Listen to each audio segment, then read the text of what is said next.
নমস্কাৰ বন্ধুসকল, আজি ডে 3 দেখিব পাইছে পোৱালিখিনি ৰ'দ ওলাইছে, ৰ'দ পোৱাই আছে। মই ৰাতিপুৱা ৰ'দ ওলোৱাৰ কাৰণে অলপ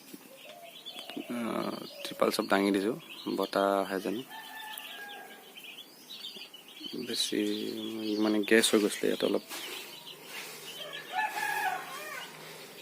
চবেই ৰ'দত বহি আছে। লাইটকেইটা এতিয়া অলপ দেৰি কাৰণে বন্ধ কৰিছোঁ। আকৌ যেতিয়া ৰ'দটো ইয়াৰ পৰা গুচি যাব তেতিয়া লাইটকেইটা জ্বলাই দিব লাগিব, তেতিয়া নহ'লে ঠাণ্ডা হৈ যাব। দেখিব পাইছে চবফালে ওপৰৰ ফালৰ পৰা পেক কৰা আছে গোটেই পলিথিন, আৰু মই বস্তা দি কেনে পেক কৰি থৈছোঁ।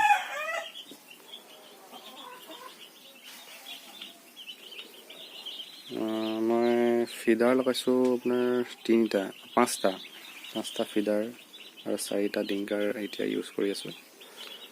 এইটো 1.5 লিটাৰ ডিংকাৰ আৰু 3 কেজি ফিডাৰ। দেখিব পাইছে পোৱালিখিনি ধুনীয়াকৈ ৰ'দ লৈ আছে।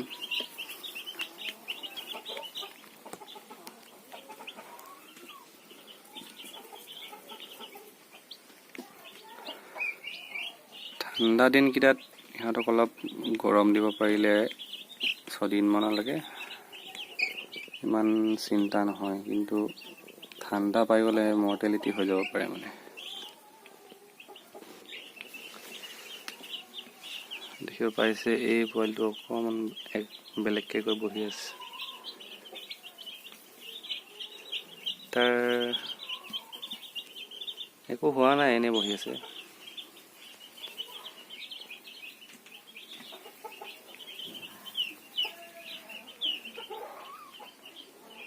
আজি ৰাতি মই নিউৰবিয়ন টেবলেট ইউজ কৰিম আকৌ পানীত, আৰু অক্সিমেল লিকুইড মই আপোনাক দেখাইছোঁ।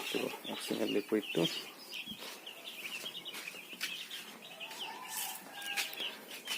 এইটো অক্সিমেল 450 ml হয়।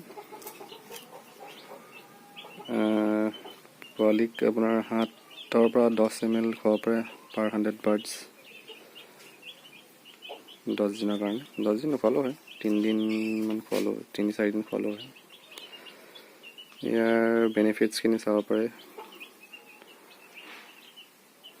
লিভাৰ প্ৰটেক্টৰ, গাউট বেমাৰৰ পৰা বচাব, ডিটক্সিফাই কৰিব, গ্ৰ'থ প্ৰমোটাৰো হয় এইটো। আৰু এইটো আপোনাৰ হাৰ্বেল টনিক হয়, একো ছাইড এফেক্টো নাই। আৰু এইটো নিউৰবিয়ন 4, এইটো আপোনাৰ ভিটামিন B কমপ্লেক্স হয়। সেইটো দিলে আপোনাৰ মানে লেঙেৰা পোৱালি ওলোৱা চান্স কম থাকে। মই এইটো ইউজ কৰি আছোঁ।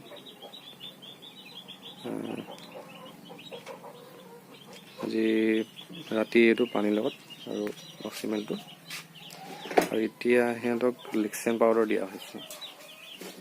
লিক্সেন পাউডাৰ 5 গ্ৰামমান দিয়া হৈছে। এইটো 20 গ্ৰামৰ পেকেট আহে। এইটো এণ্টিবায়'টিক, মানে বহুত ভাল পল্ট্ৰিৰ কাৰণে। তো মই এইটোৱে ইউজ কৰি আছোঁ এতিয়া।